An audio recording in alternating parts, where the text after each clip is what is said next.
the only way you're ever gonna learn. You look back and it's all in the past. I'm dwelling on the thoughts I cannot say to you. If I don't say the words, then maybe it's not true. And it feels alright.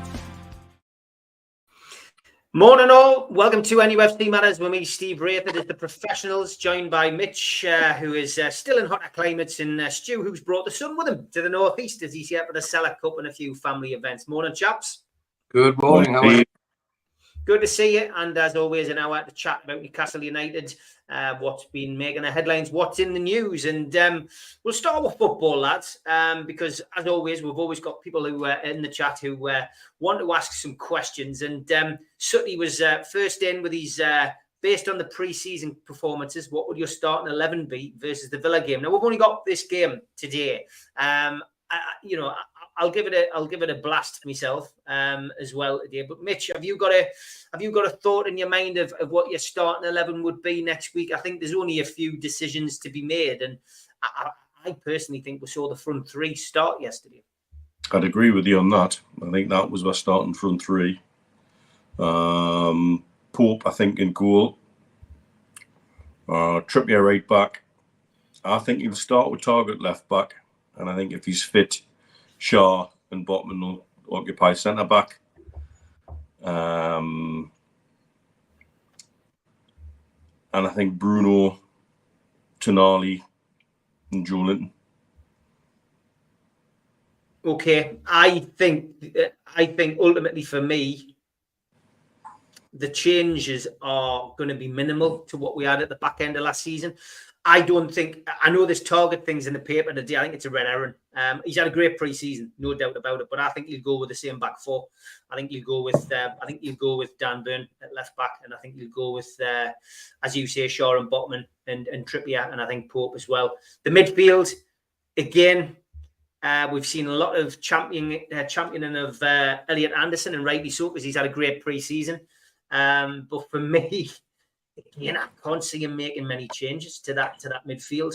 I think the midfield will be as it was last season. I think Bruno, I think Joe Linton will both be in there. But I think the Tonali thing is the one thing that's got me in a bit of a dilemma with what Eddie Howe would normally do.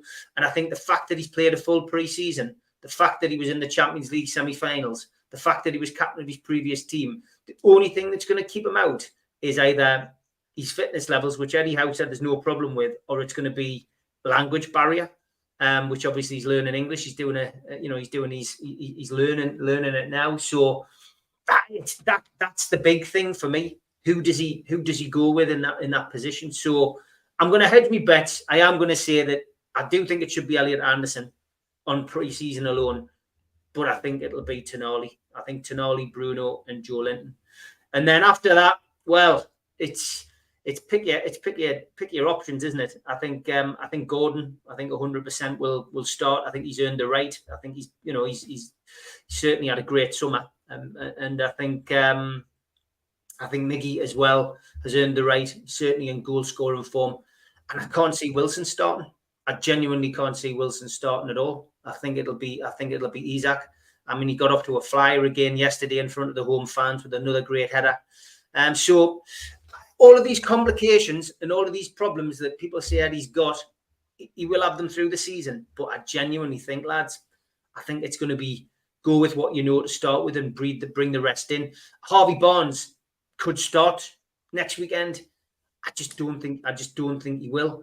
And Livramento, who was there yesterday, again, I can't see Livramento, featuring at all until later on, in the Premier League season. Get his feet under the table, get up to the fitness levels, fit in with the squad. And of course, Trippier will start anyway. So yeah, it's difficult. Stu, it's a good job we don't get paid for this, because there's lots of women and Ireland from me and Mitch. But what's your take? You've had time to write it down, put your team forward. What would you put?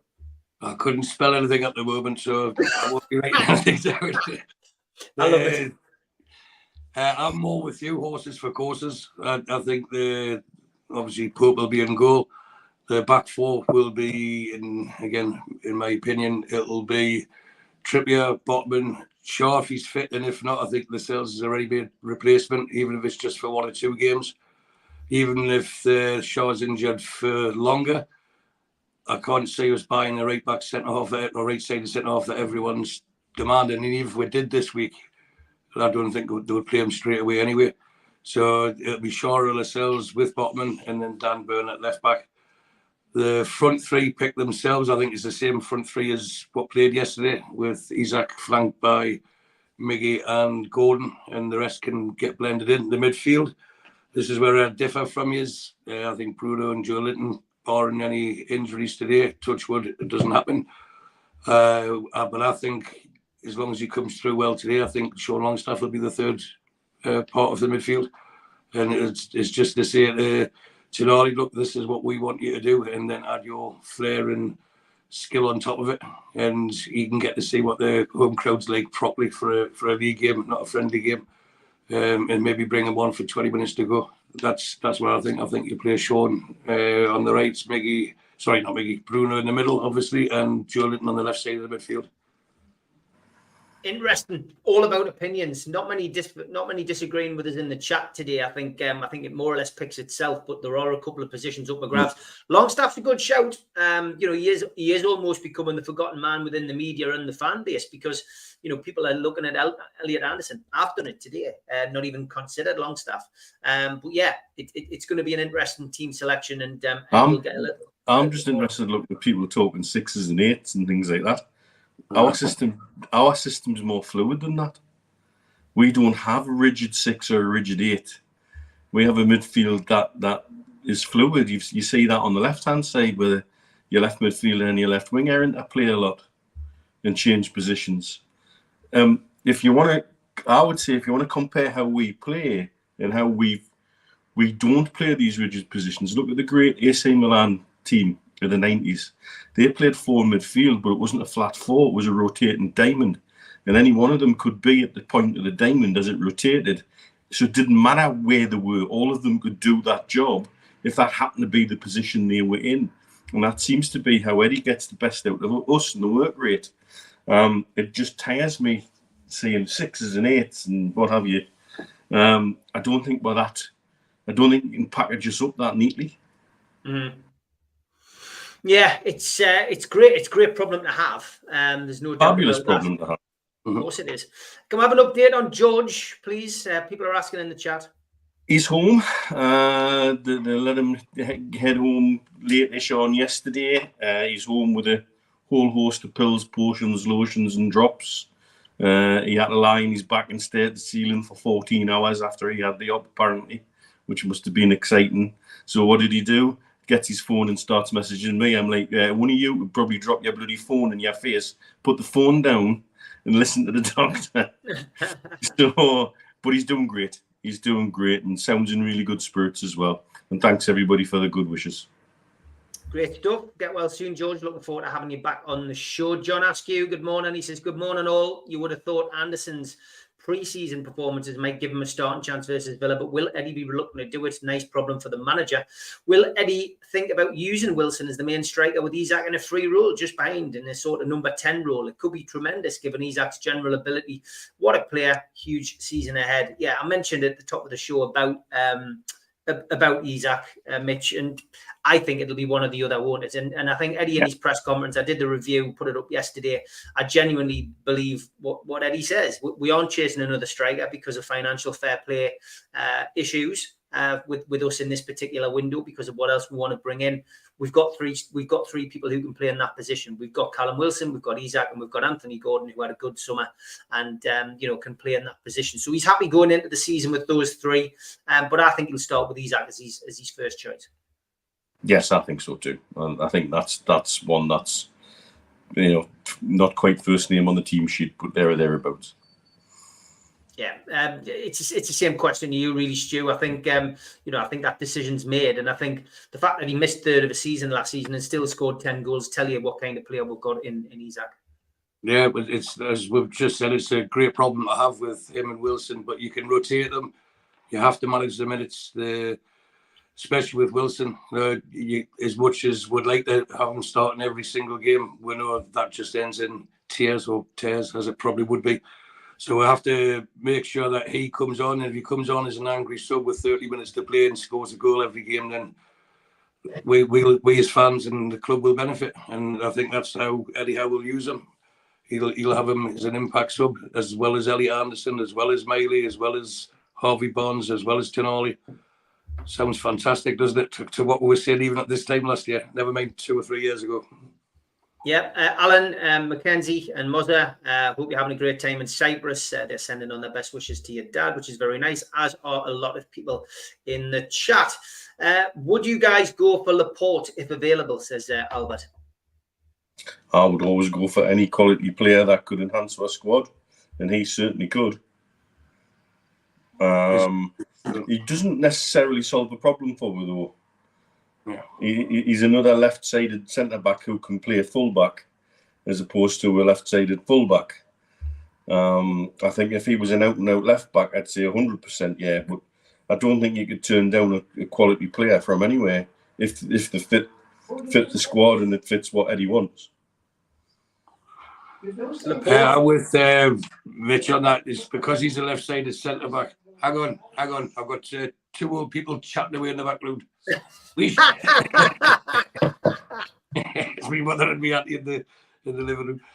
And then Laporte's a left-sided centre-back, and I don't think he'd want to come to Newcastle to be an understudy. And then you've got his wages. I'm sure he's on a hefty wage at Man City at the moment. So if we are going to strengthen the defence, to me, the main priority is left-back. I don't think I need to mention who I'd want in that position, although there was a horse yesterday called Tierney, and I had £20 on it and it didn't win. So he's not my favourite player anymore because a horse named after him didn't win. But that's where I think it's quite clear we need to strengthen, and I'm sure we will before the window closes. With him, I think it'll go right to the edge because it'll be a case of him being promised minutes by Arteta to try and keep him to stay. But they've spent a shed load of money as well, and we'll need to recoup some. We could bid for him; he'll want to come, but if he'll find out after the first 4 or 5 games in August that he's not going to be a regular starter, he could actually push for a move. So that's what I'm banking on. I'd love us to get him for the reasons I've mentioned so many times before. Yeah, Tom, that covers your question about where we need to strengthen. And I think Eddie Howe said it in his press conference as well, Tom, that essentially he sees, at least 1, if not 2 more players coming in. Livramento, of course, across the line now, and medical probably done and just waiting for the big announcement. But it won't be up front, Tom. It'll certainly be, another defensive, recruitment, I would say. John Askew says Alex Murphy looks a fine prospect, looked at home yesterday and prevented a certain equaliser. Another youngster coming through, which, is another name which we may have to get used to, Mitch. I thought he and Miley really didn't look out of place. Yes, okay, it's pre-season. Yeah, okay, Fiorentina probably weren't going full tilt, etc., etc. But neither of them looked out of place at all. I thought I thought he looked very comfortable on the ball as well. At times they played some good stuff in my own defensive third and pinged it around quite comfortably. And he was in the centre of it and didn't shy away from the ball. He actually come and asked for the ball on occasion and looked very, very comfortable. I think obviously having somebody like Trippier alongside you probably makes things a little easier because he's probably in your area constantly keeping you right positionally and what have you, but you still got to have the skill to back that up. And I thought he looked very comfortable indeed. Your thoughts, Stu? I thought Alex Murphy in America, I think he was foot perfect, and the confidence in him, that means he's got the confidence in his own ability, and he feels he belongs on that stage. And I understand from yesterday's game, which I didn't see, he was playing on the right side as centre-back, and he's left-footed, and he come through that again. So I think he's one of these that will get more minutes as the season goes on. And he could be the answer in a year's time, couldn't he, for who replaces Shaw? But they might not need to go out and spend a fortune. He can have him and Lascelles understudies at the moment, and rotate them if and when the need's there. And Murphy, I think, if he's good enough, will come through. But for Miley, I was having a discussion with someone yesterday, and I don't think I've seen someone with an aura and confidence about them at that age since Paul Gascoigne. Now, he's a different type of player, but the fact is he's in that team and he's demanding the ball and he's not scared to make the pass, because he believes he can do it. And I think he is Premier League ready. But, of course, with his age, you don't want to give him too much too soon in case it breaks him. And I think he's got the perfect manager to ease him in. And I think he's going to play a big part in our squad this season. And beyond. And I think we said it last week as well. Both me and Mitch said him and Anderson could save us 100 million in transfers. So I'm happy for both that we're part of the squad. Yeah, something we haven't seen for a long time. Youth coming in and looking good, says Blue Rhythm Boy. More questions coming in. Blue Rhythm Boy also says, thoughts on Tonali in pre-season? He says, some seem to have rushed to judgment, saying he hasn't cut it. Way too early for me for talk like that, in my opinion. Plus, he's shown quality in the game so far. It's always difficult for a player to come in, but not at his quality. I mean, this guy is different gravy, isn't he, Mitch, to be fair? And those people, I'm sure, will be eating their words in a couple of days' time. I don't know how anyone can make a judgment like that in what we've seen so far. I think that's to use an old school phrase, absolute poppycock. Really is just what a load. Mitch is even because he knows my mum's listening.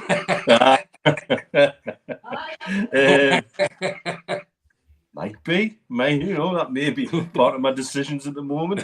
But yeah, I cannot believe somebody would write a £50 million player off after 2 or 3 pre-season games, and some of which he hasn't played the full 90 minutes thereof. No, we haven't even seen what is ultimately going to be our first 11 together yet.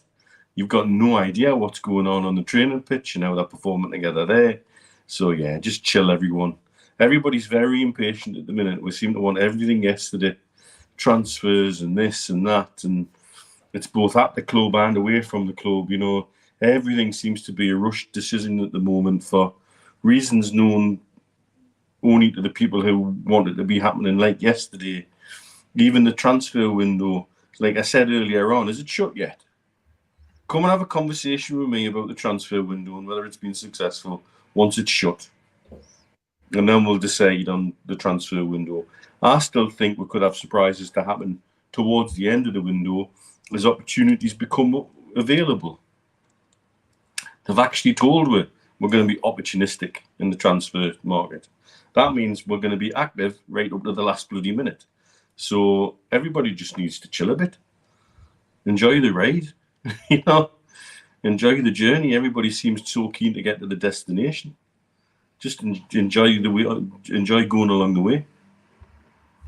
Alan says, I thought I saw signs yesterday of Tonali setting in. Quality starting to the show. Thank you, Alan. Stu, I mean, Tonali is going to be rather special, I'm afraid. Anyone writing him off now needs probably bigger glasses than mine. He's a quality player. Look what he's achieved so far in the game already. And I think he's both bang on. He just needs to get Premier League speed up, and he'll get that. That's why I think he won't start next week and he'll be phased in. Just like exactly what they did with Bruno.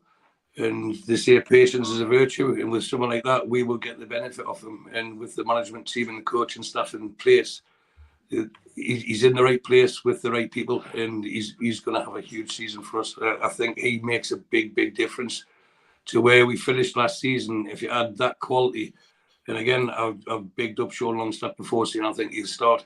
But if you add Tonali's quality to what Sean Longstaff did, then that to me is worth an extra 5 or 6 points at least over the course of a season, which then puts us third. So anyone who's writing them off is either, to me, that they're a Mackham or there's someone who's just trying for clickbait.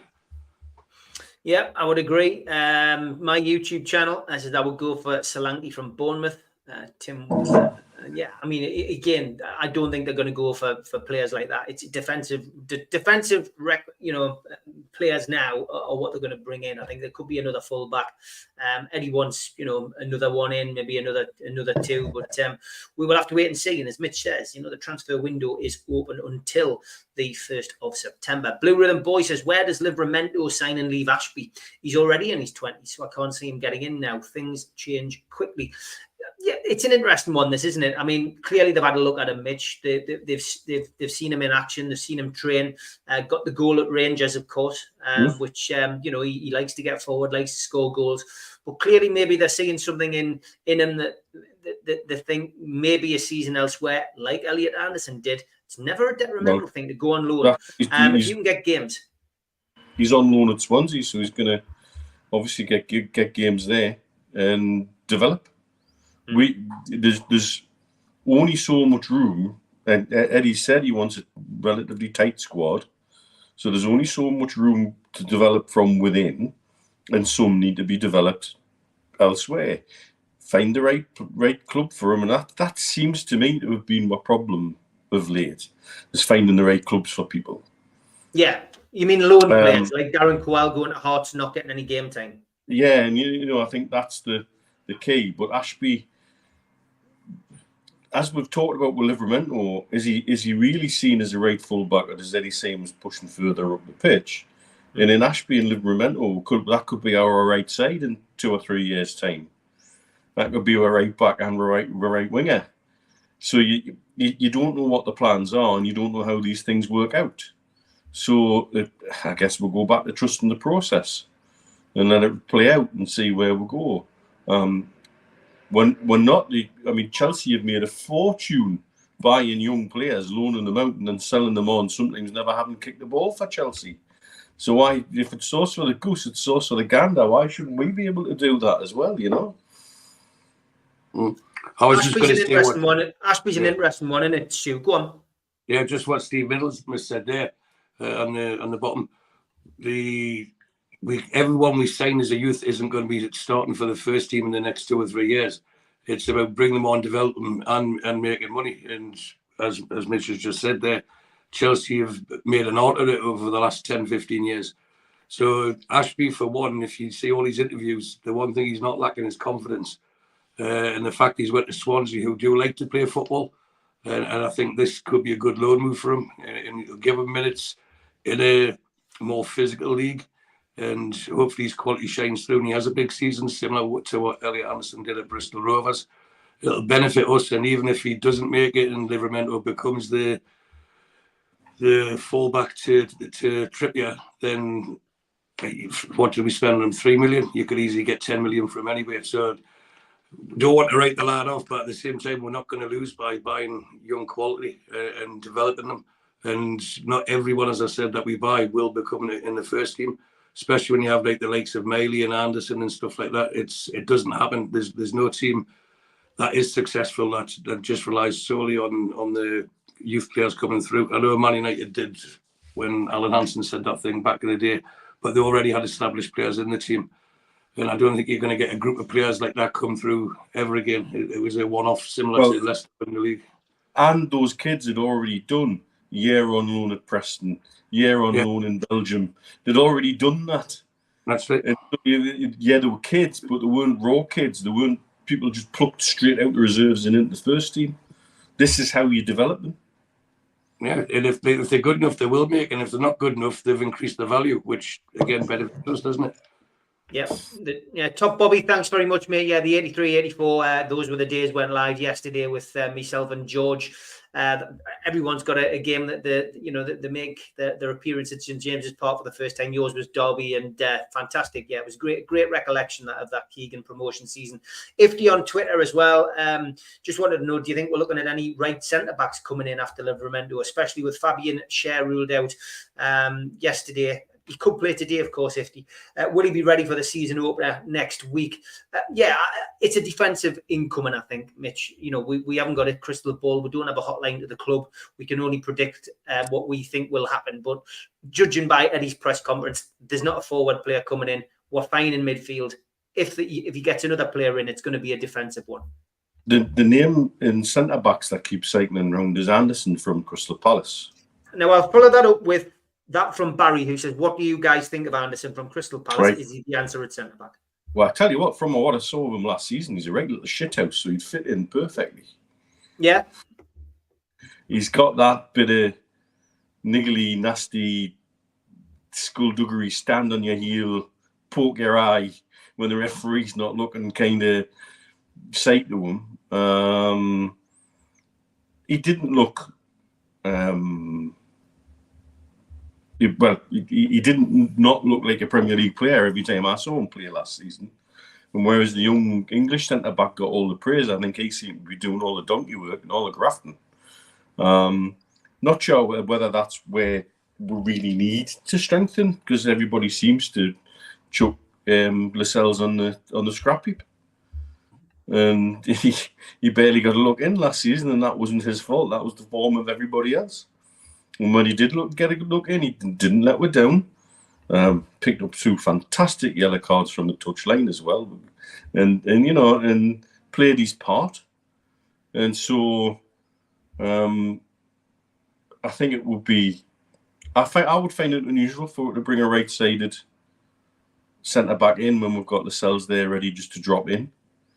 The one thing that we're maybe, and the problem with bringing a left full back in, we've actually got 3 people who can play there in Target, Burn and Dummett in the squad. So again, we're then overloading that position. Mm-hmm. I'd be curious to know exactly what Eddie wants in terms of additions there.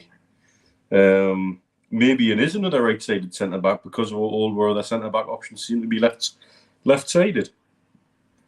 The key is seasons don't often pan out the way you expect them to, and an injury changes the course of people's seasons. You know what I mean? It changes the course of a team season, also changes the course of a person's season. And Dan Burn, who we know that Eddie sees as a left back, is also very comfortable playing on the left side of that centre half position. So you just don't know what's going to happen throughout the season. And Paul Dummett, as you say, can play across the back line. The key word's versatility, which Eddie Howe's used. You have to be able to play in it's great that he's signing players who can play in numerous positions. Livramento is just as happy going forward as he is defending. Another good signing. Trippier can play on the left. Okay, it's not his strongest position, but he can play it there equally, pretty much as well as he can on the right. He's done it for England. So it's going to be interesting, isn't it? Who else to bring in, but if Shaw is out today, someone's saying that he could miss today, he's not quite ready in the chat, then that's, it will be a concern, Stu, going into the season, that is a slight weakness in the squad if one or the other gets injured, him or Botman. Yeah, if he's not quite ready today, it doesn't mean he won't be ready next week. No, of course not. And that's happened before, because it's been tested and proven, isn't it, that Eddie Howe likes these settled back 4. Yeah. But although I agree with Mitch that we might be overloaded with left backs, the common theme that we've seen is when we're buying players, they're an upgrade on what we've got. And if you're wanting someone to complement what Trippier does on the right, on the left, we don't have it. And Burn's not capable of doing it. Target's not capable of doing it. And to me, if you had, and again, we mentioned Tierney, but him with Bonds down the left long term throughout the season, and switching Gordon to the right at long term, and that's what you've got. You've got pace, and because of the position we're in now, teams will be setting up against us differently, and we will carry that respect from what we achieved last season. So we will be on the front foot more. So we do need more attack-minded fullbacks than your standard like Dummett, who will sit at left back and not move. Dan Burn can get forward, but he's not the best crosser of the ball. Target sometimes gets caught out of possession. I mean, they're all great 7 out of 10 players, but what we need to go at the next level is an 8 out of 10 player. Now, whether that be Tierney or someone else, I think the scouting network shows that they will use the, pardon the pun, but they will target any player that they think will fit, not just with the team, but with the squad. And that's why I'm reluctant to think that they'll bring in a right centre-back. That Anderson, I don't think he has the pace for what we need. We've got plotters there anyway. If we're bringing the right side of centre back in, it would have to be someone with that burst of pace to help out. but also with Lascelles being the club captain, and they've got this leadership group. He's a big part of what goes on, not just on the pitch or in the change room, but on the training ground as well. And if someone come in to be Shaw's replacement ahead of him, in other terms, it demotes him, doesn't it? Which then, in turn, it has to demotivate him, which could have a knock-on effect as well. So there'll be a lot of decisions, a lot of thoughts going into any decision on if they're going to get a right-sided centre-back. But for me, I don't think they need it. He hasn't got a long-term injury, has he? You know, he's got a niggle that they want to nurse back in gently. So when he does come back in, he'll be playing as consistently well. And I still think his contribution last season was hugely underrated. Some of the long passes he did to cut out the midfield. One of the best examples was the pass he did for Joe Linton against Tottenham. It was right on his foot. I know Tottenham there, Joe Linton did fantastic control for the finish. But these are the sort of passes, and it's not the first time he did it. You know, it's obviously something they work on in training, where they say, right, when you're in this position, that person makes the run. You know, it goes back to the old tiki-taka that Wenger was trying to do with Arsenal. As soon as you've got the ball, you've got to have at least 2 or 3 options. And then it's not just what's around you within 10 yards. The option could be 40, 50 yards away if someone's making the right move. And Shaw's capable of doing that. And I think they maximised his passing range and everything else. And yes, it's a running joke, and within 20 minutes he's on the ground, either with a head injury or holding his leg or something like that. But that could also be tactical as well. Yeah. You know, to give people a breather, because they all seem to take turns with, well, be Nick Pope will have a little lie down, or, you know, it seems to be the more senior members of the squad who think, right, we as a team need a timeout. And I just think Shaw's the master of it. And once he's fit, he'll be our right centre-back for the rest of the season. Yeah, Les, I would agree with you. Target did do okay yesterday, and Eddie did look pleased with him. I think Mitch has called it. He believes that Target would start next week. I'd love to see him start. He was my favourite player, you know, alongside Trippier when Eddie came in, and he did a fantastic job keeping us up in the Great Escape season. Unlucky with injury, unlucky with Burns' form, unlucky to be out on his backside sitting on the bench. Has he done enough? Only time will tell, and we'll find out next week. And the irony yesterday of tickets going digital, but payments being cash only. We did all have a little laugh at that, I'm sure. Hopefully, the problems that I had yesterday won't be as bad today, and people who go up to the ground get in with no issues. But I do fear for a bit of chaos against Aston Villa. I do worry about how that's going to happen next week. But we'll come to that after the break. A big thanks to all our sponsors, Skips and Bins. You can find them at skipsandbins.com or telephone 0800 25 45 25 3. Email inquiries at skipsandbins.com. Website skipsandbins.com. Easy contract free and pay-as-you-go waste collection. Big thanks to Mr. Vicky's Sauces Handmade in Cumbria. You can order them from their website, mrvickys.co.uk, or by telephoning 01768 210 102. A big thanks also to New Workwear. You can find them at newworkwear.com. They're an agile and dedicated workwear provider. Welcome back as well to United Travel. They are a UK coaches firm, and they are based in the Northeast. They've got 2024 tours, and you can contact them on 01670 632 460 or mobile 0791 666 4174. Email info@unitedgrouptravel.com, and they've got a website which is unitedgrouptravel.com. There's no strangers on their tours, just people you haven't met yet. Big thanks to them for their sponsorship. Big thanks as well to Media Arts, and they supply all the video technology. If you want to become a member and get a cup, a pen, a membership card, and a scarf, then get your smartphone and put it over this QR code. It will take you straight to the membership pack. It's a £25 one-off fee. You can also go to NUFC Matters website and search membership pack to book today. If you want to help the channel, then subscribe to it by hitting the subscribe button. Hit the thumb up under the video to like the video, and click share to share to your other social media. We're also available as a podcast on iTunes, Spotify, and other podcast providers. Don't forget, we help the food bank on this channel. If you want to do so virtually, go to nufcfansfoodbank.co.uk and make a donation today. The Alan Shearer raffle is back on.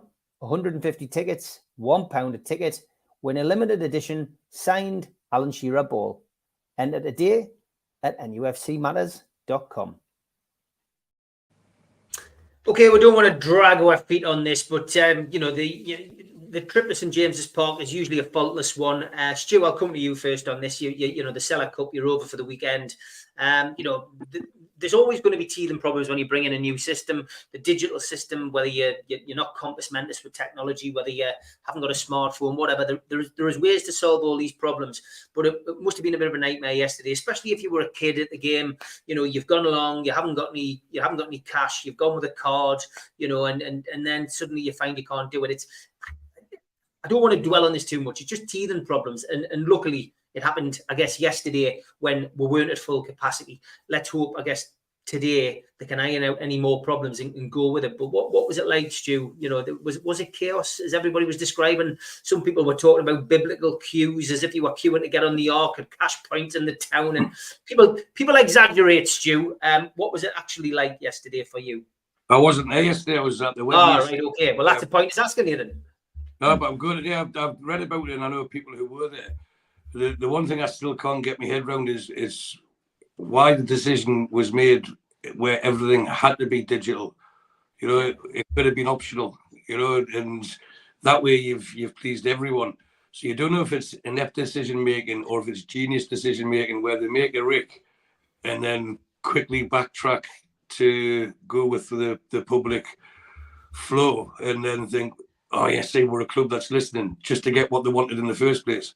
You know, they went too over the thing, but it's actually comical in a sad way that you have to have digital to get in, and then once you're in, like last season, you couldn't pay cash, but now you can only pay cash. And like, who thinks this up? And if this was in the Mike Ashley era, there would be protests and everything. But it seems to be that the owners are getting a pass with everything because they are doing a lot of things right. And I'm sure it's Mitch that said it doesn't mean you can't be critical when they do things wrong. They need to know where they can improve. Any business needs to know where it can improve. And the best way of doing that is getting feedback from your customer or consumer. And ultimately, although we're supporters from the business perspective, we are consumers of their product. And if you're taking the emotion out of it and just hard hitting as it is. So on that basis, if people are told that you've got to take, what happens if today you can only take a card, you take cash and they fixed it and it's back to just cards only. You know, there should all be the time of where we are now, as in the 21st century, we should have options for both. It shouldn't be one or the other, and that should be with the tickets and once you're inside the ground. They want people, they would have lost a fortune yesterday because they had to hurry up and give people passes to get back in and stuff, didn't they? So that in itself shows it wasn't thought out well. And was it a case of too many people were in America on a jolly when they should have been here doing that? The people who should have been in America should have been the players, the coach and staff, and quite possibly people like Darren Neils, who's got his toe in the water over there and knows where to do. But the backroom staff and the especially the technical side, when they knew they were going to make such sweeping changes towards how the ticketing process was working, they should have been, they should have been in Newcastle and making sure doing trial and errors. And this Cellar Cup shouldn't be a trial and error because you get people going there for the very first time, taking the kids for the very first time. And first impressions, you only get one opportunity to make a good first impression. And if you're standing as a young 8-year-old lad or 6-year-old boy or 7-year-old girl or whatever, and you know you're probably going because the parents trying to show you the right way. You know, this is the club you should be supporting. And if for 5 minutes, 10 minutes, 15 minutes they stuck outside the ground listening to the parents swearing because they can't get them in, then once they get in, they're saying they're hungry and sorry, I can't get anything to eat because I didn't bring cash because last season it was card only. It does have a negative effect on how the child would perceive it. But there was some cracking videos on Twitter watching the youngins' faces when they're getting inside there for the first time. Yeah, I saw them. Some great ones. There's positives for everything and negatives to everything, but it needs to there have to be more options. I still don't get this one that way or no way. My main bugbear is the tickets. Yeah, if you complain, because what they say now is you have to have a smartphone. So what happens if you don't have a smartphone? So not only are you paying 700 plus quid for a ticket, you've got to go and spend 300 quid on a smartphone as well. Yeah. You know, it's not right. There's people who don't do it today.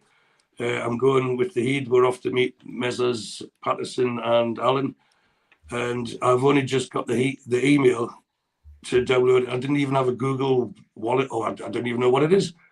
You know, so I had to download this app to get me ticket.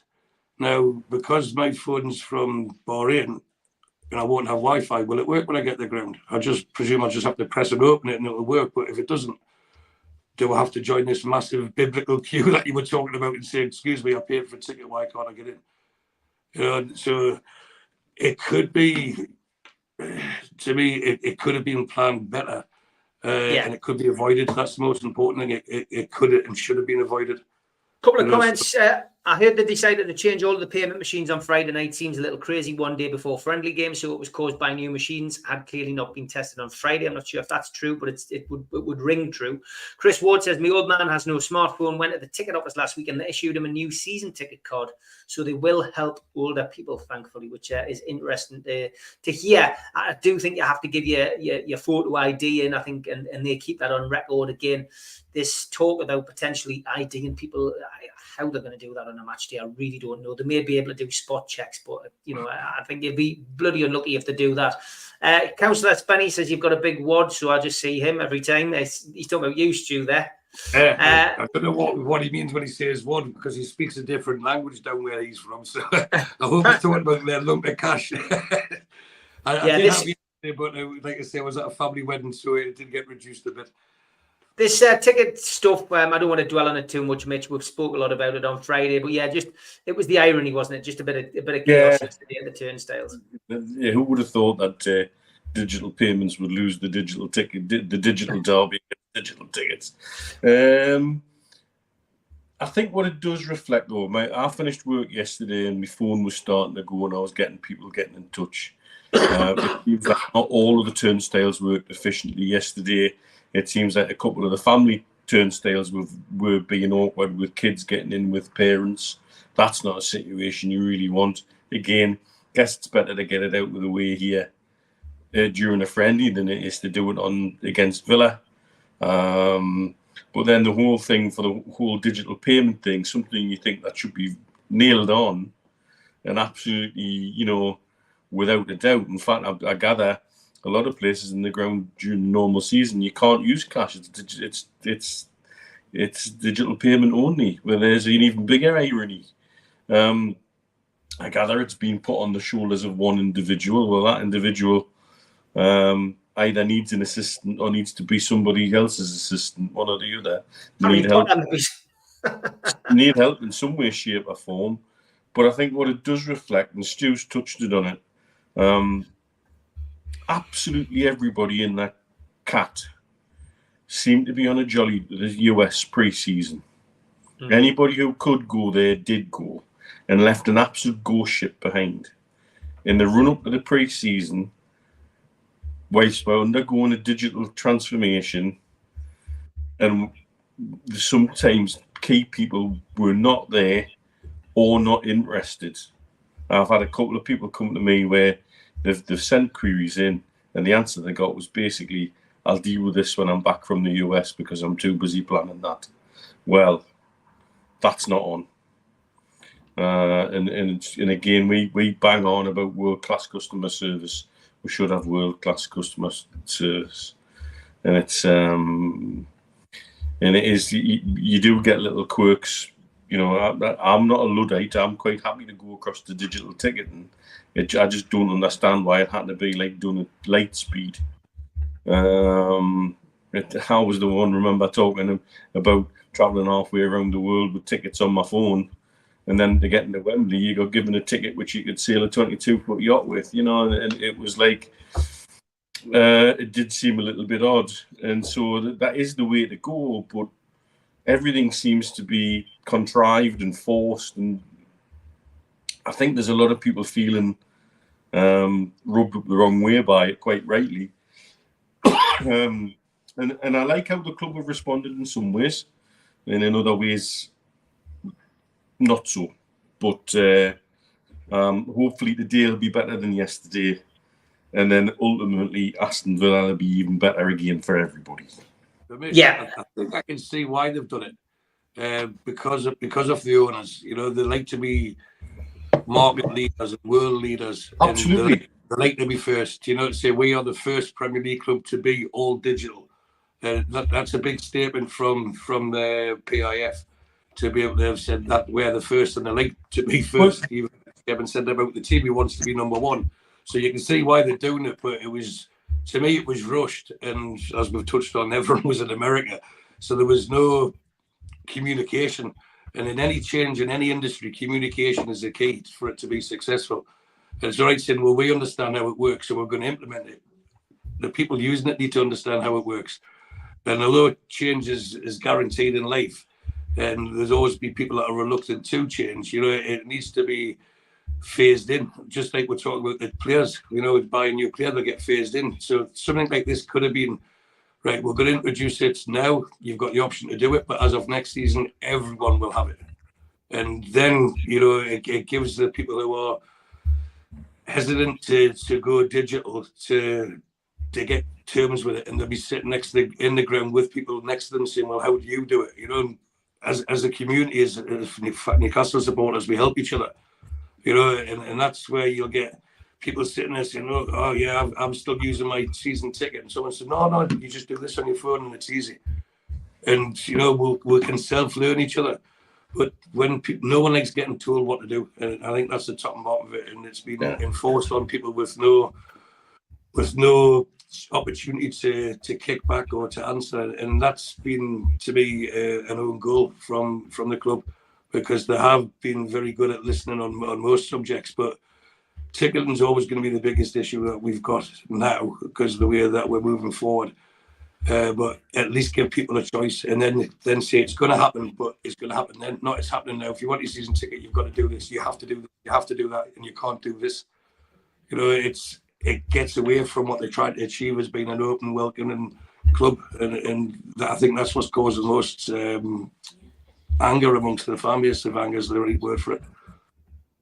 How long we got, Stu? Because I know you're going out sharpish. I mean, do you want to extend it? Are you going? We're doing an hour. What we're doing? I didn't ask you at the start of the show. I don't know. To do another half hour if you want. Right. Okay. Tell Ross. Says my season tickets digital got sent to someone else's account. I've managed to download from that person's account. I emailed the club a week ago, and I still haven't heard from them to put it right. John says, I went to the games yesterday. I found the digital ticketing easy, downloaded the phone, scanned at entry point into Platinum. No issues with signal. I like copy says digital payments are doing very well in some Asian countries. Quite useful when you're short on cash in hand.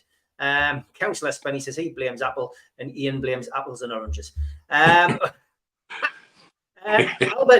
Albert's flowing with questions this morning. He says, with the demand for tickets, were you surprised for the friendly games this weekend weren't sellouts, Mitch? I've got to be honest, the way that they were priced, current climate financially for everybody, big Premier League season coming up, Champions League games to take into consideration, I certainly wasn't. I predicted 30,000 would be there this weekend for that game yesterday. 36,600. I don't think that was bad, and the club will have done okay financially out of that. Yeah, you've just answered it, mate.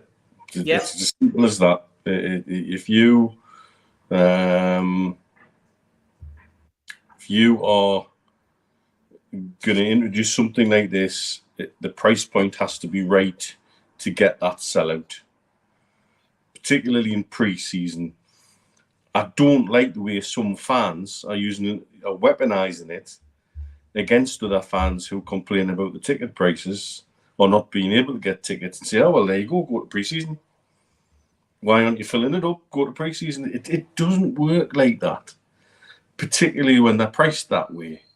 And so I think for me, they probably got the pricing a little bit wrong if they'd wanted to sell out. in reality, it's probably a damn good job it wasn't a sellout with the chaos with the payments and things yesterday.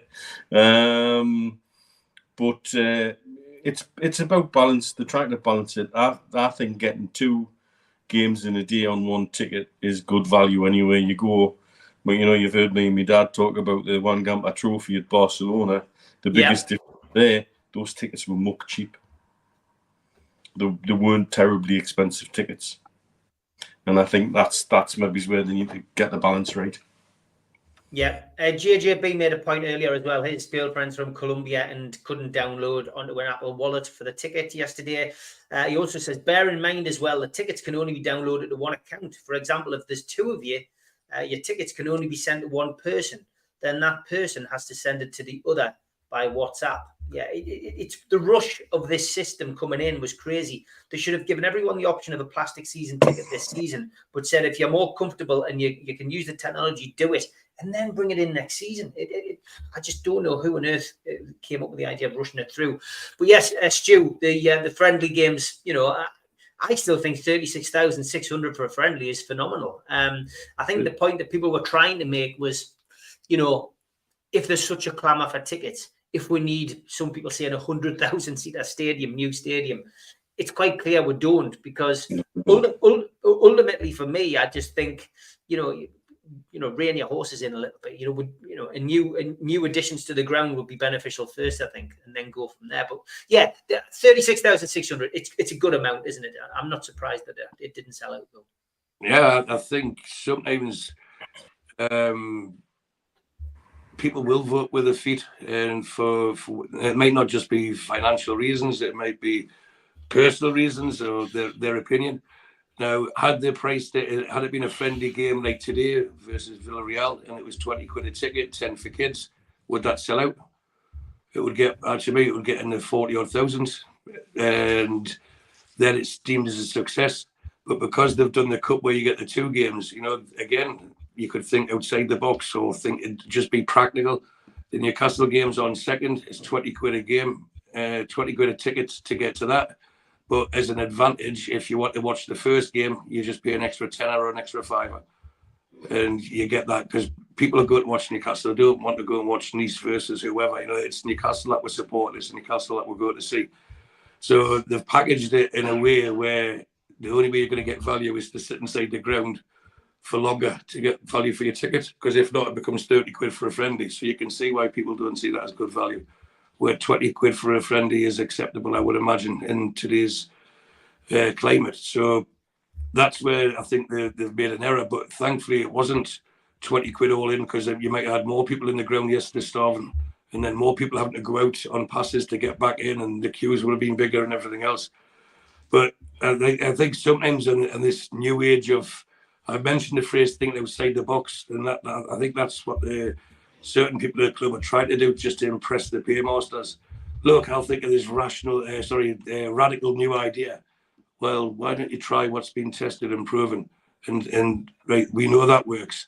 Sometimes the simple answers are always the easiest answers are the simple ones. But the solutions are there. But if you think outside the box, sometimes you have to remember the things inside the box as well.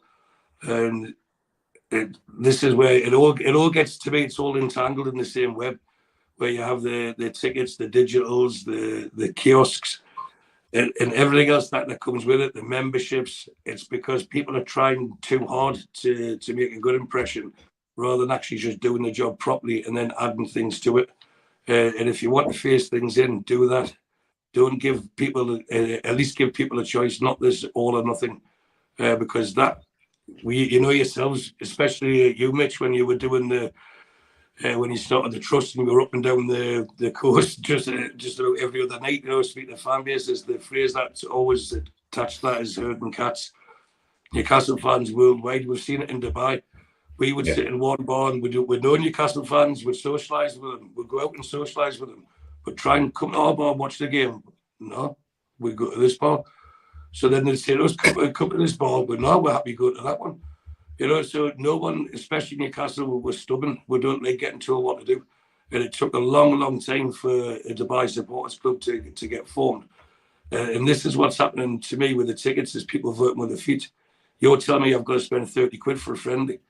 You know, there's an old joke in the family where my granddad went to watch a Hearts Hibs game and he only put half the money down because he said he didn't want to watch Hibs. He just wanted to watch Hearts at the turnstile. And that, but taking that into today's context, that's what people want to do here. They want to watch Newcastle, so they'll pay 20 quid to watch Newcastle in the friendly.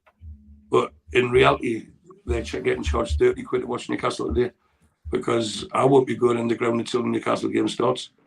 And I've got no inclination to watch the other two teams and then sit there for an hour doing what? You know, and then waiting for Newcastle to come on. So that's, to me, yes, it's a Cellar Cup. And the last time Newcastle won a trophy was when me and Mitch were in Riyadh, and we were stood next to at the time when the presentation was getting done with Darren Neils. And that's why I put this top on today, Mitch, because I had it on that day as well. So it's a lucky trophy winning top. So next time we're at Wembley, I'll have to wear this instead of the stripes.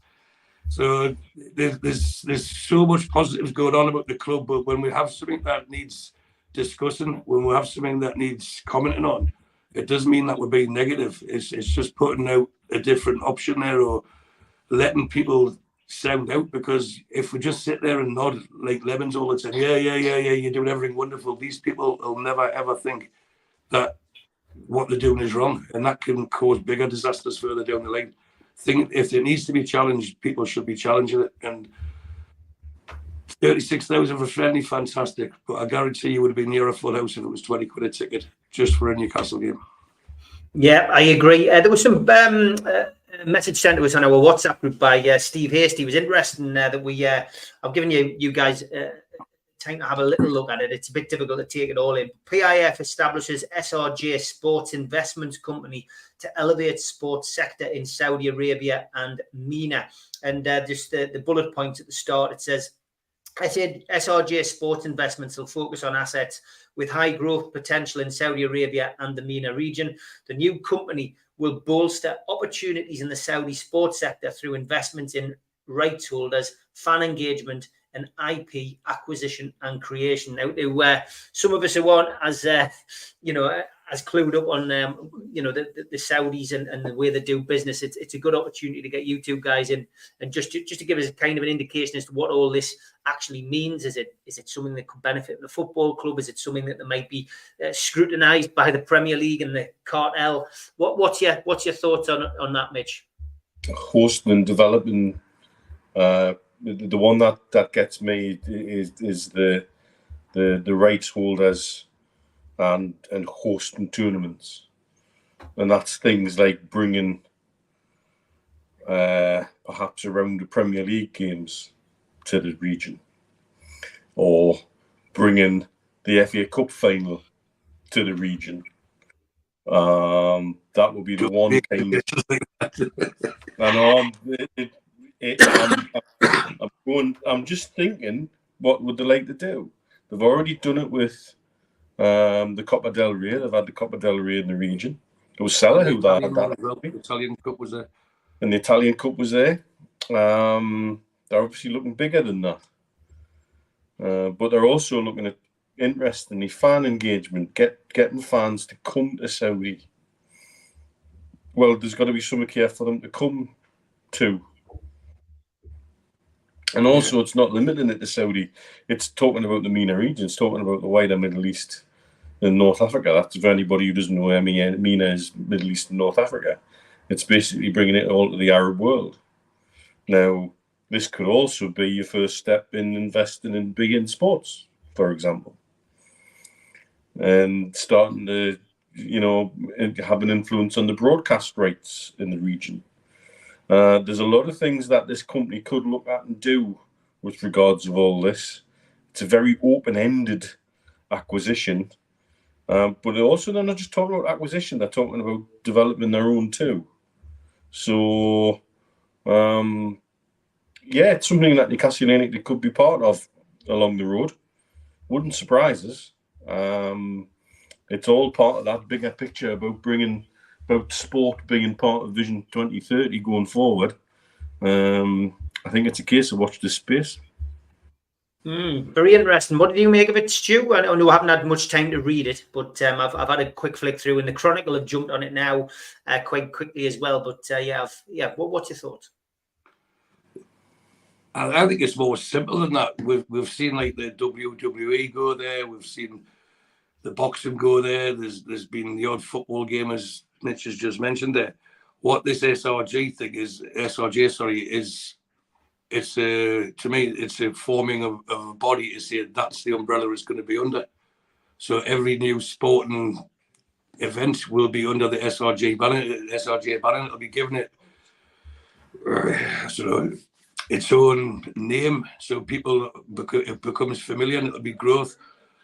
Yes, they'll be wanting to expand it, but I think this is where the money that's been going into buying the players is to make Saudi.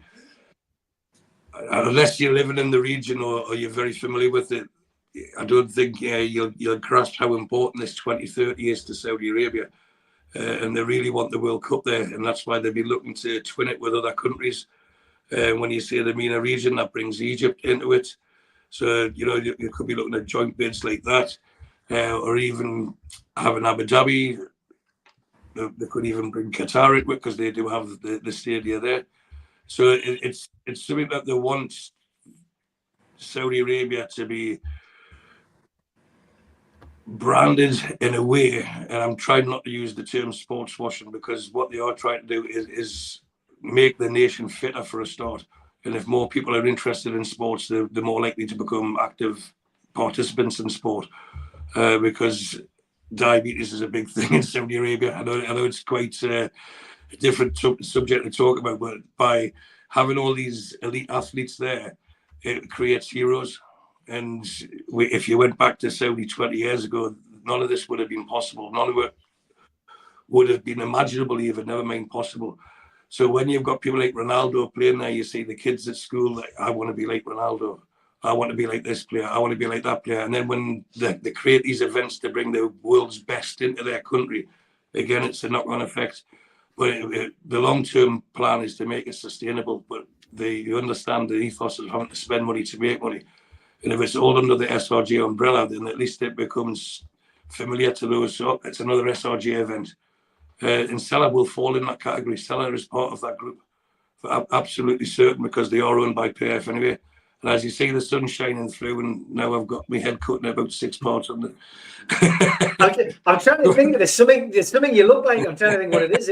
Is it? God, I don't know. There's a program. It'll come back. It's going to be new. It will do. Yeah.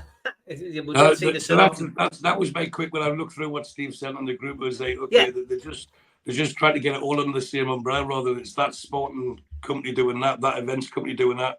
It'll all be then under SRJ, which means, again, my understanding of that means they've got other things in their pipeline where it's going to be pushed quite extensively in the next few years, and it'll become a brand that everyone is familiar with worldwide. And if you're getting worldwide recognition for doing quality sports events, that's not a bad thing, is it? No, definitely not. Barry Hogan says, disappointed that Hall looks to be going to Crystal Palace on loan from Chelsea. Get the impression Chelsea didn't want to deal with us. Do you think that's the case, Mitch? Do you think Chelsea and Newcastle have got a bit of beef? Because wasn't so long ago that Todd Bowley was standing there with a man from Meerdad, schmoozing them at the Stamford Bridge ground. I would say that's probably wide of the mark. I think so. If you have a young man, he's got an opportunity to go on loan somewhere, and he can stay in London. He doesn't have, and there's no upheaval, there's no change to personal life. And you'd respect anybody making that decision. It is what it is.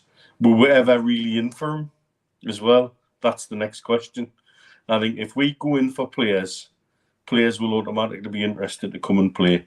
I think there's enough hype generated around there's enough hype generated around Eddie Howe that any player worth his salt would want to think about coming. And so you always have to take a pinch of salt with some of these reports. Were we ever really in for him or not? Well, I was just about to say, stick some nails on your head. You look like Hellraiser. So I was the last right. That's what it was. Yeah. That's what it was. Hellraiser. I was trying to think of what he looked like, and that's what it was. Yeah. Well, good shout. Good shout. I'm glad I'm meeting John Allen in a couple of hours because he hasn't got time to do a T-shirt and present it to us with my face on Hellraiser. So that would probably be back again. I was said that. Jordy Tumalife says, Tyler Adams, 20 million release clause. For me, as a squad player at that price, you can't go wrong, and he'll make us bigger in the USA. Thoughts on that one, lads? Not for me. I think anyone who comes in now has to be good enough to play straight away. And Tyler Adams, just as Jordy Tumalife said there, he'd be a squad player. And we've got squad players in those roles who already understand everything. It would be a waste of 20 million. That's just my opinion. Want to hazard a guess as to what the list is up to that Barry Hogan's been compiling with all the potential links on? 230. Oh, what? 230, said Mitch. What did you say? 240. 240. It's actually, hold on. I actually got it spot on, apparently, this week on one of the shows. I said it was a roundabout, but it was 215. That's where we're at the moment. So still a couple of weeks to go. We've signed how many? 3. Yeah. Exactly. That tells you what the transfer window is all about, 100%. Ian says, in years to come, when we're all paying 5 million for a season ticket, but we're winning literally everything, will we really be bothered? 5 million? Not 260, Tom, but close but no cigar. Simon says, I've always clicked the like button every show. It feels rude not to. After you lads put the effort in to do the shows, never once clicked it. Thank you, Simon. That's much appreciated. Okay, Barry says, Stu, what can you tell us about young Scottish starlet Ryan One? Is he one for the future? Never heard of him. Ryan One. Mm-hmm. It's not a trick question. Sounds like a Star Wars character, doesn't it? He does, yeah. He does. I really don't know who Ryan One is. Sorry. It's like that. Getting people with the Dutch defender Vas Defrens. Oh, we've had plenty of them. We've had plenty of those attempts on this show. Would you take RB Salzburg defender Umar Solé, Mitch? Don't know enough about him to say yes or no. It's a name I'm aware of, but I genuinely don't know enough about him. He can't be a mug.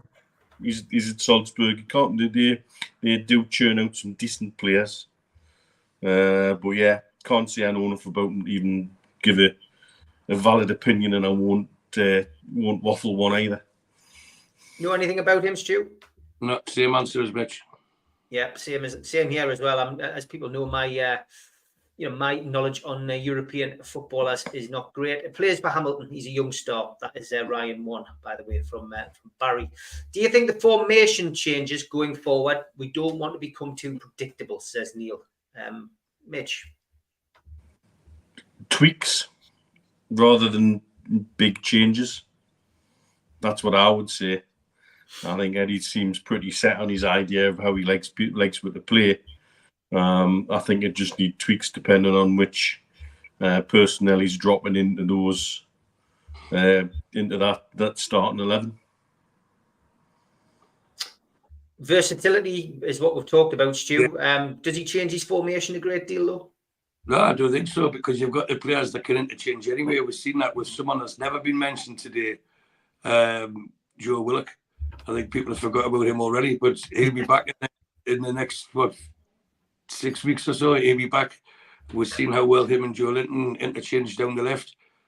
And you're going to get it where if the front three start, as I suspect it will, once we're settled and once everyone's Eddie Howe fits, and I think his preferred lineup would be, you're not going to buy Bonds not to play him. You know what I mean? So I think he's going to be playing on the left with Isaac in the middle and Gordon on the right. But then you have people like Miggy who will offer something different to Gordon, because if Gordon's going down the right-hand side and hitting the byline all the time, Miggy comes on and then wants to cut in onto his left. It gives the fullback something more difficult to think about. The same with Barnes, if he's replaced by Willock or Joe Linton or whoever goes on to replace him, Murphy. You know, there's so many different options there, and they're all forward-thinking, but football players as well, who have the work ethic that's Eddie Howe demands, not requests. He demands it. So if someone runs themselves silly for 60 minutes, he knows the next person coming on for the next 30 plus minutes will run themselves silly as well. it's like having 15, 16 players every game. So you don't have 11 starters anymore. You'll have a core of 16 to 18 players who will get regular game time. Then there'll be 3 or 4 who will get the odd minutes, and then you'll have the people like the Dummets and Matt Ritchies who will be there. It's like in a glass break in case of emergency. And I think that's what you need for the squad. You can't have 25 players all capable of being in the first 11, because that's when you get an unsettled squad at this stage of our progress.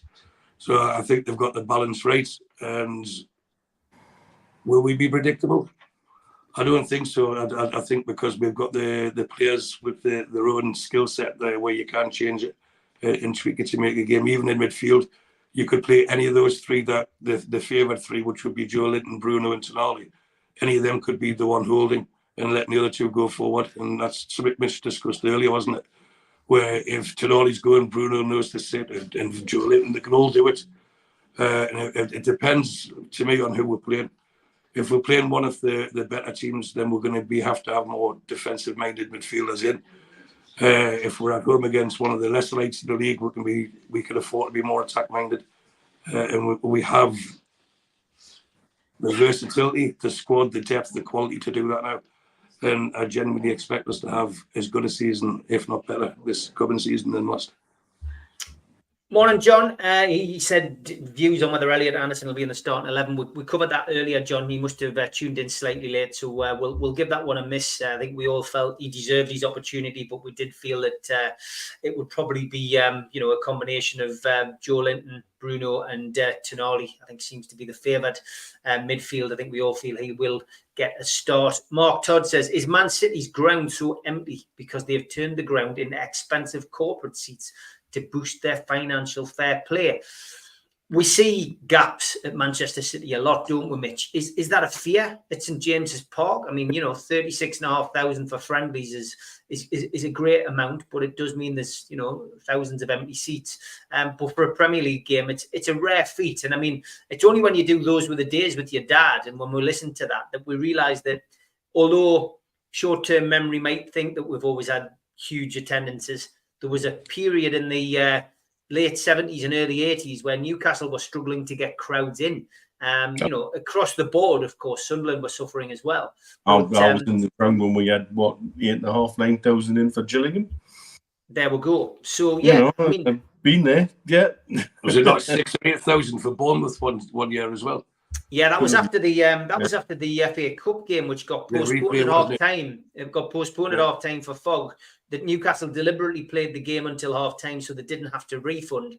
Then the replay came around and people just went, well, stuff that. I'm not bloody paying again to go. And that was it. But I was at Brøndby. We talked about that, me and George, the other day when we recorded a show. And that was a friendly where there was only 2,000 people in the ground. And that was my TV debut, running from the top of the Gallagher to the bottom when Liam O'Brien scored.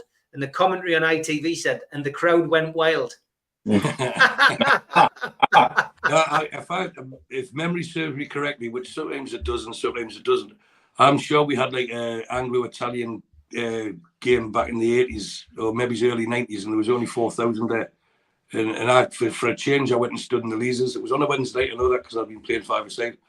And I can't remember the team. It wasn't one of the big Italian teams, but I'm sure the crowd was given just over 4,000 in St James's. So, I mean, I don't see with that. It's different times, isn't it? It is different times, and you've seen the change when they got successful. Maybe it's a couple of years after that, when the Keegan era, for his management era, took over.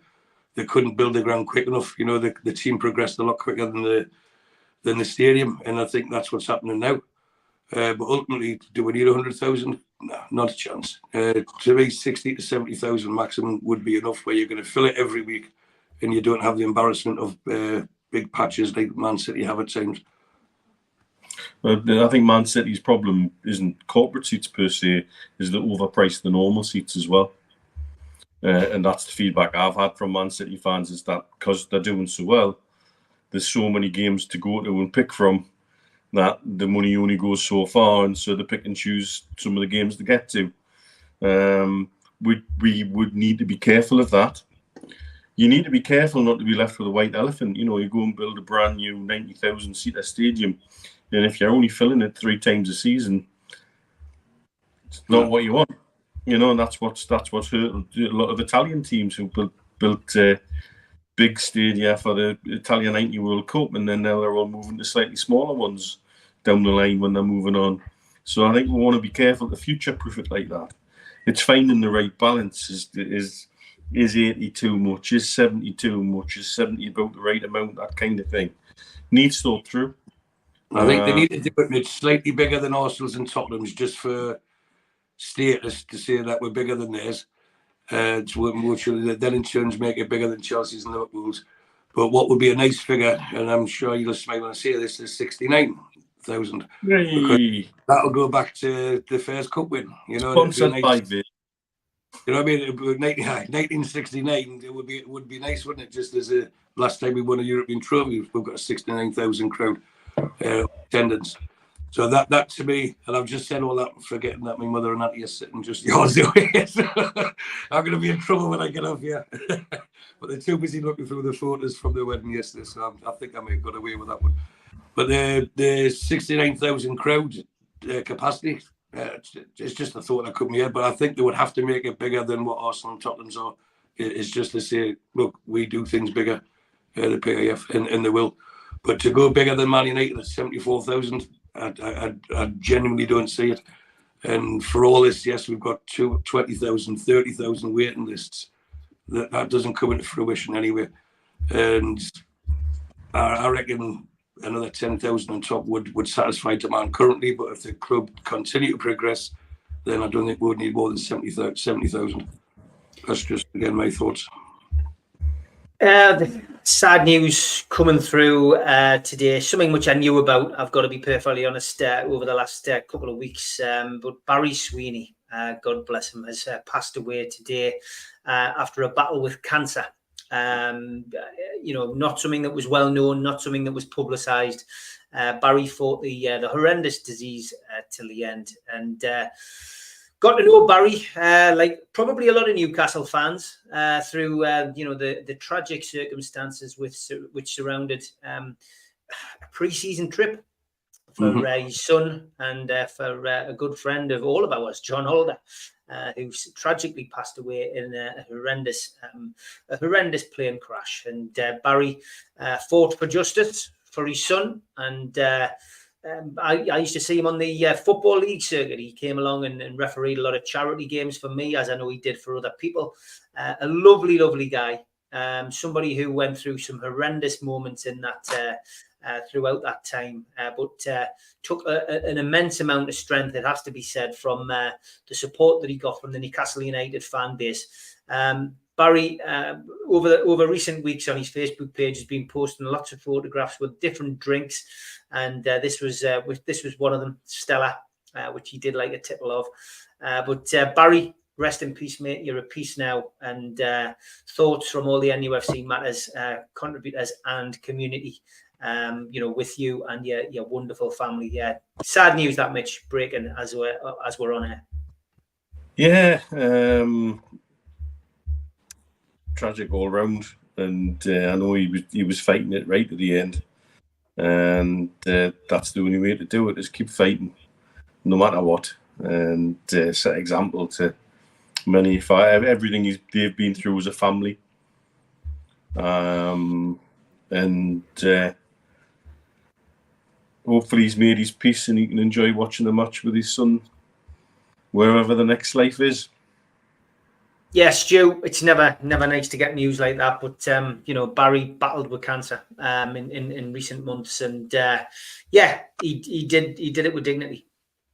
Yeah, it's always sad to lose one of our own, and Barry had many battles, as you know, battling for his son's rights and fighting that horrible disease that many people have to go through, unfortunately. And I'd just like to pass my best on to his family and Godspeed. And as Mitch said, he's at rest now. So hopefully the two of them will watch us win a trophy this season. And my thoughts and best wishes goes to his family. Finishing off the last 10 minutes of the show. Eddie Howe was asked the question, what would a successful season look like to you, Eddie Howe, this season?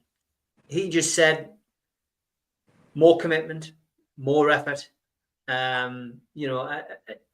He didn't swerve the question, just then results take care of themselves. That was his mindset, Mitch. What's a successful season for you after qualifying for Champions League, finishing 4th, and getting to a cup final?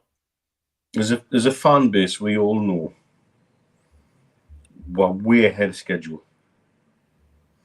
I see this season not quite like a free hit, but we've got nothing to lose. Let's turn up at European football's top table and upset a few wine glasses and chuck some cutlery on the floor and pull a tablecloth off of a table and see how many noses we can bloody along the way.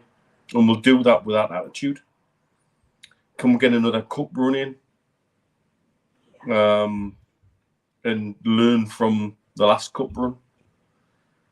And can we keep doing what we've been doing in the league, which is outthinking, outfighting, and outplaying and outworking teams, and you get your just reward? And I think that's where he's coming from. I don't have any set idea about what a good season would be for it. Enjoying football for a full season again, that would be my vision of a good season. And like Eddie says, more often than not in a situation like that, the results look after themselves. I've got no preset concept about what we shouldn't be doing this season, because we're way ahead of schedule anyway. Stu? Slightly disagree. Yes, we are ahead of schedule, but that means there's a new schedule being set. And I don't think we should be accepting a step backwards now. I think this season could be critical in our growth, but it's a great opportunity to put a marker down and say, here we are. Or if we coin the phrase from the show in the Wednesday night, Geordie's here, Geordie's there. We want that singing everywhere around Europe for as long as possible this coming season and many seasons beyond. And I think Eddie Howe's far too media savvy to start saying in interviews, yeah, we're going to win the Champions League this year and we're going to win the Cup. As Amanda said, she come out at Wembley and said we're going to win everything. What we do know is with the management team we've got in place, the 100% will be given. And as we keep adding the quality to the players at his disposal, that gives us a better chance of being more successful. And that's why I don't think they'll be getting squad players like Tyler Adams. I might be proven wrong, but I think that you have to look at what we've got now as being good enough to get us where we are. Anyone coming in now has to take us to that next level. So there's no way Eddie Howe's going to sit in an interview and say, I think we'll get Champions League next season. But I think the expectations or the demands, or flip it around, I think if we didn't next season, they'd be extremely disappointed. And I get what Mitch is saying. Had we finished 6th or 7th this season and then Champions League, the last season, sorry, and then Champions League this season, it would be happier. So what's the difference of turning it around? He knows himself from Saudi, they won't accept that. And that's a question there from Blue Rhythm Boy. What would the Saudis expect how to maintain top 4, Stu? Yeah. Well, the minimum to me now would be Champions League qualifications is their expectations. What works in our favour is it looks like the 5th place will get Champions League as well. And it's a different ball game now. It's not like, oh, we've had one good season. That they really will really do mean business. And they will spend as much as we're allowed to spend whilst things go on. And I'm still waiting for the sponsorships that I'm sure will come. So that will come before this season's all help with financial fair play. There'll be enough creative accountancy within the rules to make sure that we can improve the players in the squad. And if we're not Champions League this time next season, that would be seen as a big downturn, because although they're not going to be banking on it and catering for it in budgets and stuff like that, I think the expectancy level, if you've done it with the team you've had, why can't you do it with an improved team? And people can say other teams are improving, but so will we, and we have. So I think that would be their minimum expectations, Champions League. I genuinely think new sponsorships will come in after the 1st of September. Once the Champions League, once the transfer window closes. That's my view anyway. And then, as you say, creative accounting helps us with the January transfer window if needed. Yeah, thoughts on Saudi, Mitch? Just they will expect, because we've set ourselves high standards now, and all eyes are on 2030, and Newcastle's progress is important. The chairman said it himself in that soundbite from the Amazon documentary. Where do they want to be? You said it. And you probably get more of that from the Amazon documentary. That is the regional mindset. They don't come in just to join in. We've said this for years now. Mm-hmm. They don't come in just to play the game. They want to win the game. They want to control the game. So that's what they do. And it's just good question. Last question of the day from Blue Rhythm Boy. Is there a danger it becomes an impossible job for Howe if that's the case? Mitch? No, I don't think so. I think he relishes the challenge. Anyhow, and he's up to the task. And for him, he doesn't like to have barriers or saying this is his far expectation. He wants to burst through. I think he's in sync with the owners, and with his ambitions are unlimited, like theirs are, and he wants to achieve it. And I think they've bought into his work ethos, and I'm sure he's bought himself a lot of good grace with the way he's performed or overperformed this season. But now you've overperformed, that becomes your norm. And is he grounded enough? Is he capable enough? Is he tactically savvy enough? Is he astute enough to go further? I believe so, and he'd be given the opportunity to do so. I don't think if he finished sixth or below, well, it depends how far below. If he finished sixth, for example, I don't think his job would be in any danger at all. If we finished in the bottom half, then of course, but he would expect that himself. But his motivation factor is not out of fear of his job. It's about what he can achieve. He looks at it the other way. His glass is half full, and he always wants to see it that way. He doesn't think, if I lose these games, I'm going to lose my job. I'm going to win these games because then I can win a trophy. And that's the mindset that you need. And he's got it. And there isn't many managers out there that could take over that squad of players and do better than what he's done. And in fact, I don't think there is a manager out there that could improve that squad of players. Him and his team are getting every ounce of positivity and skill out of the squad that they've got. And we should be grateful that we've got Eddie Howe. He's such a huge signing for us. And I think he'd be given the support. And that's why I think both me and Mitch were very calm early on the window when everyone was throwing their granny out of the windows and toys out of the prams and everything else. Oh, no, we're not going to buy anything. And of course they'll buy. Yes, he was frustrated because he wants them in early. The earlier they are, the more he works with them. But he'll get more players. He said it himself. He's halfway through the window. We've signed 2 players. Does that not indicate 2 more to come in? So you've got Livramento coming. There's going to be at least 1 more. But if they're not, that's because they haven't been able to get who they want. They won't just spend money for the sake of it. They'll keep their powder dry for January. And if it means that we'll go big in January, you never know. If there's injuries up front, you could even try and re-sign Ivan Toney in January, couldn't you? He'll be coming back. As example, if Wilson is injured, he's out of contract. He could even sign a pre-season to go somewhere, pre-agreement to go somewhere else. There's so many permutations out there. But I think most bases will be covered. And Eddie Howe seems to be determined to get what he wants, and in most cases he will. So I've got no qualms with where we're sitting and where we're going to go. Danny Craig says Alex Ferguson rated Howe highly even after he was sacked by Bournemouth. And somebody just said there, here we go, Ian McKenna. He says, I think Eddie's built for it. I genuinely think we've landed the new Ferguson. High praise indeed, Mitch. I think Eddie's bar is higher than anybody else's. Yeah. Don't think we realise how high Eddie's bar is. You listen to every player that's come into the club, and they don't just talk about how fit they've got to be. It's about the expectations too from the manager. I think his bar's as high as anybody else's, if not higher. And I think that is the key. That backroom staff he has built around it, and the whole ethos in the dressing room, that comes from him. And I think, would a job become too big for him? No, he'll make it bigger for himself.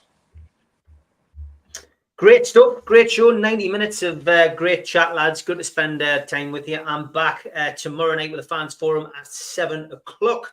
So when the link goes up, set your reminder. Don't forget to subscribe. It is free. You don't have to pay anything. Just hit the subscribe button, and that does us a big favour. Thanks, Mitch. Thanks, Stu. Enjoy the game, Stu. And Stu, I look forward to seeing you on Tuesday. Take care, lads. Big soon. Take soon, guys. Take care. We still do 7 NUFC Matters show a week for free. But if you want to help support NUFC Matters, then there are a few ways of doing it. Hit the like button on each live broadcast and video. This helps the channel grow. Hit the subscribe button and select the all notifications bell so you don't miss a single show. If you want to help us financially, then you can join the channel using this button with the membership starting at $1.99 a month. Or you can drop us a donation in the chat using a super sticker. We're also looking for sponsors. If you'd like your brand advertised on the flyers for the show and featured during the ad break, then email John at nufcmatters.com to arrange today.